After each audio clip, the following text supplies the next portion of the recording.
4월 7일 월요일 스타트 브리핑 시작합니다. 먼저 서울신문입니다. 지난 석 달 가까이 대규모 집회가 이어졌던 헌법재판소 앞과 한남동, 윤석열 전 대통령이 파면된 이후의 모습은 어땠을까요? 조용했습니다. 광장을 찢었던 시위대가 이렇게 사라졌기 때문입니다. 헌재 주변으로 가보겠습니다. 어제의 풍경인데요. 윤 전 대통령이 파면되고 맞은 첫 주말, 한복을 입은 외국인 관광객이 보입니다. 우리가 아는 북촌의 모습이죠. 안국역을 둘러싼 차벽과 바리케이드는 대부분 사라졌습니다. 한남동 관저 인근도 주말 내내 조용했고요. 그 많던 시위대가 다 어디로 갔을까 신기할 정도입니다. 탄핵 찬반 양측의 충돌도 자주 있었고 1월엔 서부지법 폭동 사태도 있었죠. 그만큼 갈등과 분열이 심각했는데 다행히 선고일인 4일엔 별다른 불상사는 없었습니다. 하지만 전광훈 목사 등 윤 전 대통령 일부 지지층은 광화문에서 집회를 이어가고 있습니다. 경찰은 당분간 혹시 모를 사태에 만반의 대비를 하겠다는 방침입니다. 다음 경향신문입니다. 경북의 대형 산불로 집을 잃은 이재민들을 위한 임시주택 설치가 본격적으로 시작됩니다.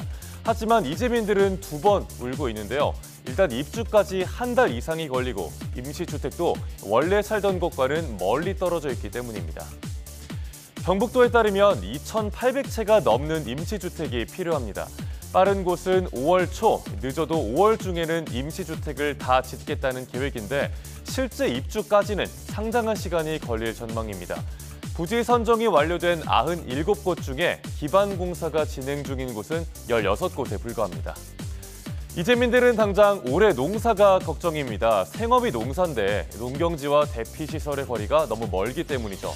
임시주택의 대부분이 단지형으로 조성됩니다. 즉 이재민들이 원래 삶의 터전과는 멀리 떨어진 원거리 임시주택에 들어가야 한다는 뜻입니다. 새 집을 짓는 건 더 어렵습니다. 주택 전소의 경우 지원금은 2천만 원에서 3,600만 원. 여기에 전국에서 모인 성금이 배분된다고는 하지만 집을 새로 짓기엔 턱없이 부족하겠죠. 이재민들은 자신의 집으로 돌아갈 길도 막막한 상황입니다.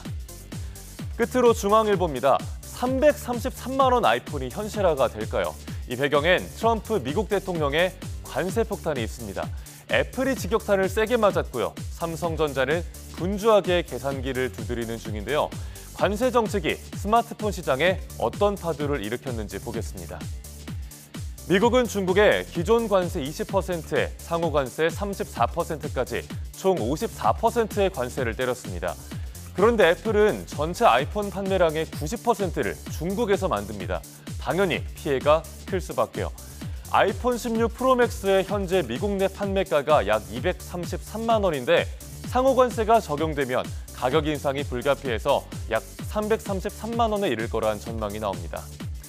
그렇다면 삼성전자의 대응 전략은 어떨까요? 베트남과 인도 등 다변화해온 해외 생산 기지를 통해서 관세 부담을 줄일 거란 분석입니다. 우선 삼전은 베트남에서 미국 판매용 스마트폰을 만듭니다. 미국이 베트남에 46%의 관세를 때리긴 했는데 그래도 애플에 비해서 미국 내 타격은 덜할 수 있습니다. 다만 유럽 등 미국 이외 시장에선 애플이나 중국 업체와의 경쟁이 더 치열해질 걸로 보입니다. 관건은 트럼프 행정부가 애플의 관세를 면제해줄지 여부입니다. 트럼프는 일기 때 애플의 일부 중국 생산 제품에 대해선 관세를 유예해준 적이 있습니다. 트럼프의 관세 폭탄에 스마트폰 시장도 예외가 없이 출렁이는 모습입니다. 4월 7일 아침 신문 살펴봤습니다. 지금까지 스타트 브리핑이었습니다.